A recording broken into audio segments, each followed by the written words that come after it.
A temática de hoje é um tema que vem, Vanderlei e todos, incomodando demais a nós enquanto brasileiros e cidadãos, porque não é possível que nós tenhamos no Brasil a matança da forma que nós temos, matança por arma de fogo. Saiu um estudo em 2017, que é o Atlas da Violência, que traz números para um ciclo de 2005 a 2015, e que coloca mais uma vez o Brasil de frente com a cidadania, com a necessidade de fazer uma reflexão, e mais ainda que isso, uma atualização tanto na cidadania quanto na forma que o Estado brasileiro tem enfrentado essa questão da matança que acontece no Brasil. Não dá para a gente viver no país, assistir cotidianamente uma guerra declarada, que os números demonstram de matança no Brasil, que nós temos uma guerra, e não ver o Estado passando a limpo essa questão de estruturar a polícia para poder dar vença a essa criminalidade, fazendo com que a gente tenha realmente a apuração e que não fique tantos crimes insolúveis como nós temos no país. E não dá para a gente assistir também aqueles que são pegos cometendo esses crimes, indo aos tribunais e saindo de lá como se o crime compensasse.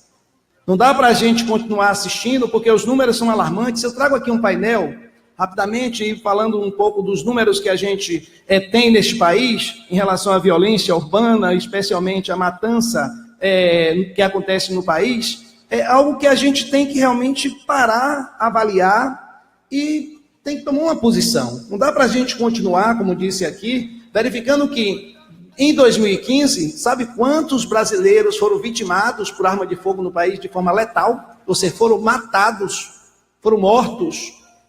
Em 2015, o Brasil registrou, Vanderlei e todos, 59.080 homicídios. Se traduzirmos isso em números, de maneira mais gritante, a gente vai perceber que em apenas 3 semanas são assassinados no Brasil mais pessoas do que o total de mortos em todos os ataques terroristas no mundo, nos 5 primeiros meses de 2017. Ou seja, se nós pegarmos todos os ataques terroristas que no mundo aconteceram, foram 498 até aqui, 3.314 vítimas fatais, só nas 3 primeiras semanas deste ano, 2017, no Brasil, nós tivemos um número superior de mortos por arma de fogo do que os 3.314 vítimas, ou do que as 3.314 vítimas desses atentados mundo afora, dos 498. Se a gente pegar esses números e a gente conseguir fazer aqui uma divisão, a gente ainda vai deparar o seguinte, que nas 3 primeiras semanas do ano de 2017, mais de 4.000 pessoas foram assassinadas. O Brasil tem uma média, em 2015, de 4.924 pessoas assassinadas no mês. Isso dá mais 165 pessoas por dia. Se nós pegarmos 165 pessoas e assentarmos em ônibus para a gente poder ver o tamanho da guerra civil que está instalada nesse país, vai dar mais de 3 ônibus. Isso, traduzindo em hora, são aproximadamente 7 pessoas que morrem.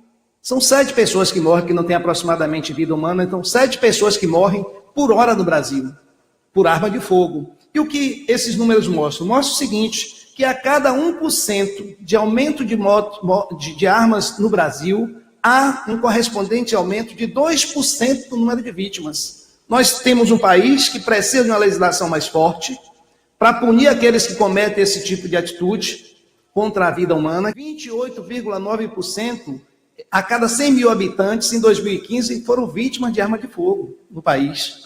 É algo que faz com que a gente tenha que realmente colocar esses números. A gente tem que debater, a gente tem que exigir do Estado uma política pública que faça com que haja uma punição, faça com que tenha uma estrutura policial para que a gente possa desbaratar as razões que levam as pessoas a matarem, para que a gente possa também gerar emprego e renda, para que as pessoas tenham e se sintam contempladas dentro daquilo que elas almejam ter na vida, e para que a gente não tenha aqueles que vivem com a intenção de fazer o mal, continuando a se perpetuar, porque de repente fica um incentivo, porque o crime compensa. Então, acho que essa é uma grande questão que a gente tem que debater. O ponto de vista de hoje está trazendo aqui é morte por armas de fogo no Brasil. Em Itabuna não é diferente. Se a gente pegar os números de Itabuna, a gente vai verificar que em 2010 tivemos aqui 174 assassinatos.